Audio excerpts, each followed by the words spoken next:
Hello and welcome back to TED Talks Truth and Reality about how and why the entire black community, their entire culture, has been skillfully maneuvered and is still being manipulated by the progressive movement with its lies and deceptions over the years to keep them as a closed-minded, unconscious voting bloc. This is not a figment of my imagination.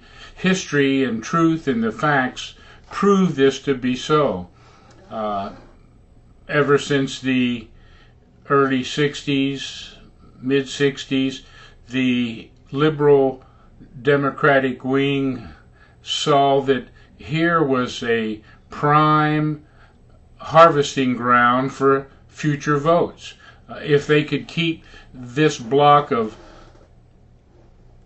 similar thinking, closed-minded, and monolithic, they could count on them as they counted on the unions and as they counted on the early immigrants to vote Democratic, because they were fed a line that people believed, and it never was so. Honestly, it never was so.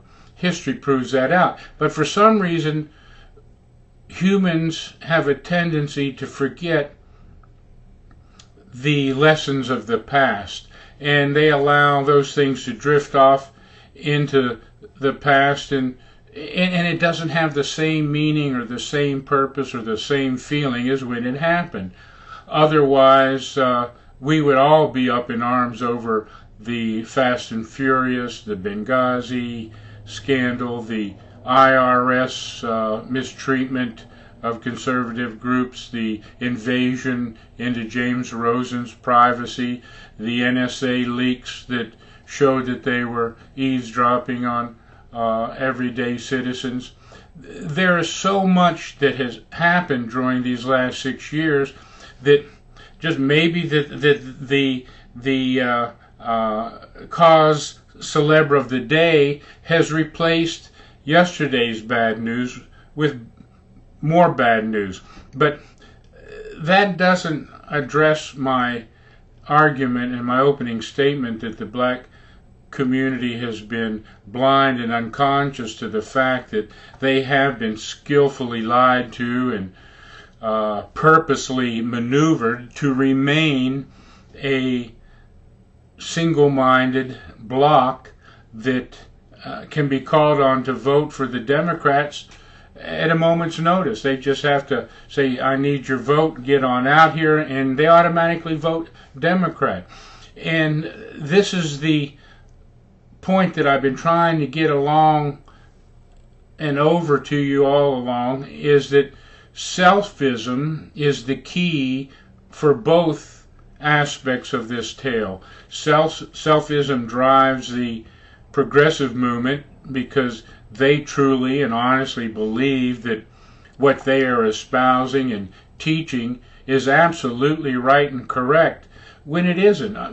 They're promising pies in the sky, and they're promising future results that they can't even begin to guarantee. And the poor black community has followed them blindly and obediently since the mid-60s.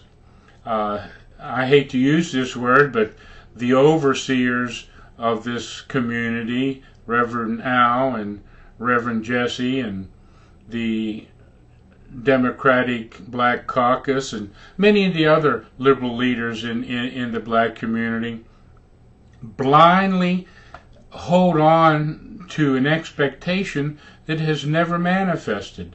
They have been promised everything. And under this president in the past 6 years, their crime rates have got higher, the death rate has gone higher, the dissolution and of the family unit has gotten worse, abortions have risen, just the unemployment is the highest in the youth in black market than ever before. And is this what you were promised? Is this what you expected? No, it isn't. But for some reason, you continue to accept the handouts of the progressive Democrats as a consolation prize. you have been appeased by these entitlements, and you have been quieted by the gifts of the Democratic Party to the point where you don't have the self-respect and the self-responsibility to change. And this is all I'm asking, is to look deep in your heart and use your mind to look at what has been happening to you. Charles Barkley tried this week to mention that the black community was too uneducated and too uninformed to make certain decisions, and because of that he was chastised, criticized, and demonized even by his own black community. Yeah, I just can't imagine what they're going to say about some of the things that I'm talking about. But the Democrats in the progressive wing will say I'm a racist for even bringing this up, but I'm not. I mean, I grew up with my father rented the houses next door to us to two black families, and I ate many a meal at Eva's table and Bernice's table. I ate the exotic chitlins and chicken feet and tripe, and enjoyed all of it, because, you know, Ted will eat anything as long as it's not poison. But this was great food, and I enjoyed it. And my father rented the building out to a black group that had a nightclub, Black and Tan nightclub, and never had any problems. I never grew up with a prejudice, bias bone in my body. I used to sit and admire the black church across the street from my house on Sunday, when all the and it was the first black church in the entire community of all the other cities around us, and so people came from far and near in their Sunday best, and I used to marvel at the hats that the ladies wore as they came down the 20 long steps from the church doors. I had a close black friend, Buster, who ate many a meal at my dinner table with my parents, because they too grew up without any bias or prejudice. I don't know where that's come from the progressive community, that all white people are prejudiced and racist. I've found out from my black friends who've been honest and truthful to me that black males are more prejudiced and more racist and more condemning of the white community than the white community of theirs.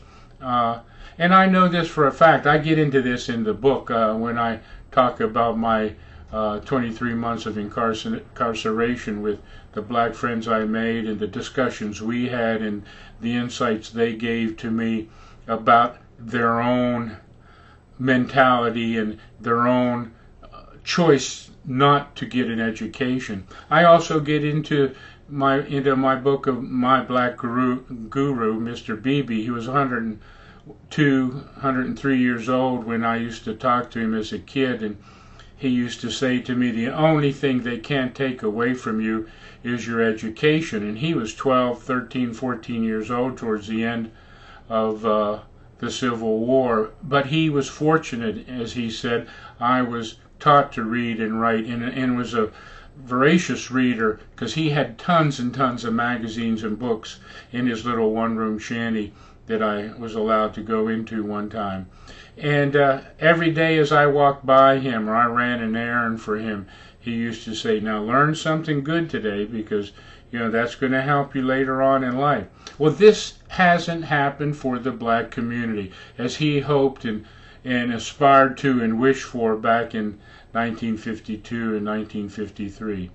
The black community has so few high school graduates. They have, in these major metropolitan cities of Detroit and Chicago, New York, and all the northern New Jersey cities that are dominated by a black population, they have terrible, lousy educational systems, all run by your left-leaning unions, teachers' unions, and run by the liberal progressive party.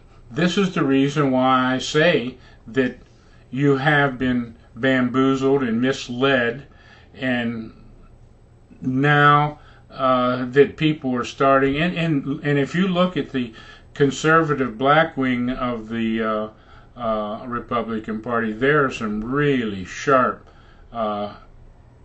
thinkers in that group, and you need to give them a better chance by listening to them instead of following the haters and the dividers that lead you now. And I know this, like I said, is sensitive, and it might fall on deaf ears, but I said from the beginning that I was going to be truthful, open, and honest, and sincere about everything I talk about. And I get a chance to do this in my 2 volumes. It's difficult in a few minutes to try to get the essence of a thought or the essence of a belief over, especially through an inanimate situation like talking to a little microphone and hoping that it reaches out and opens people's minds and perspectives. And therefore my next talk this Sunday is going to be about just as controversial topics, and that is I'm going to try and clarify how selfism has taken over the gay community and the women's movement, and I will explain it in clear, uncertain terms that you will be able to grasp, because I don't have the flowery mumbo jumbo or the rhetoric of our politicians to cheat and lie and deceive you. I am going to always speak from the heart and from my mind, and you can count on that. So until we meet again this Sunday, thank you and Godspeed.